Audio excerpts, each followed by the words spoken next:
Hello hi friends, welcome back to our channel. ఈరోజు మనము ములక్కాడ టమాటా కూర ఎలా చేయాలో చూద్దాము ఫ్రెండ్స్.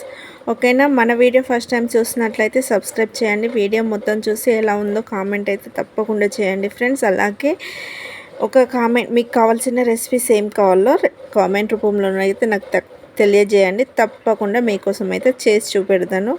ఇంకా మనము వీడియోలోకి అయితే వెళ్దాము. ఏమేం కావాలి, ఎలా చేయాలి అన్నది చూద్దాం రండి ఫ్రెండ్స్. ఓకేనా? చూస్తూ ఉండండి. మనము ముందుగానైతే ఇంకా స్టవ్ అయితే వెలిగించుకుందామండి. కావాల్సిన ఇంగ్రీడియంట్స్ ఒకసారి నోట్ చేసుకోండి. ములక్కాడలు, టమాటాలు, ఉల్లిగడ్డలు, పచ్చిమిరపకాయలు, ఇవి మెయిన్ ఇంగ్రీడియంట్స్. ఇంకా మనం చేయి విధానం ఎలానో చూద్దాం. స్టవ్ వెలిగించుకున్నాం కదా. స్టవ్ వెలిగించుకున్నాక ఒక బాండ్లీ పెట్టుకొని 2 టేబుల్ స్పూన్ అంటే 2 గంటల నూనె పోసుకోవాలి. 2 గంటల నూనె వేడాక ఇందులో 2 లేదా 3, 4-5 వెల్లుల్లి రెబ్బలు వేసుకొని చిటికడని మెంతులు వేసుకోవాలి.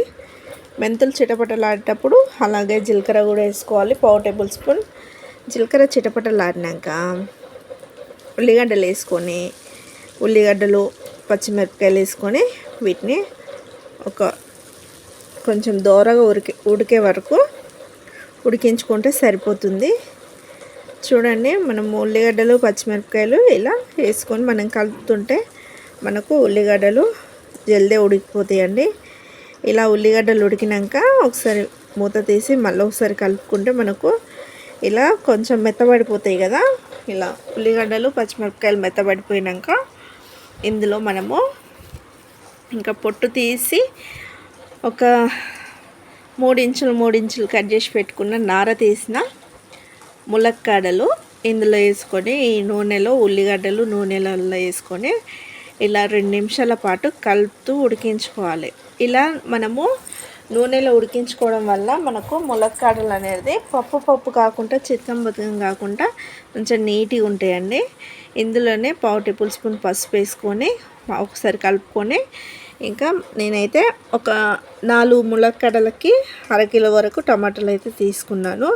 ఇక టమాటాలు తీసుకొని ఈ టమాటాలు ఉడికేటప్పుడు ఈ టమాటాలు వేసుకున్నాక రుచికి సరిపడి ఉప్పు వేసుకొని బాగా కలుపుకొని మూత పెట్టుకున్నాను. ఇలా మూత పెట్టుకొని మధ్యలో మూత తీస్తూ కలుపుకోవాలండి.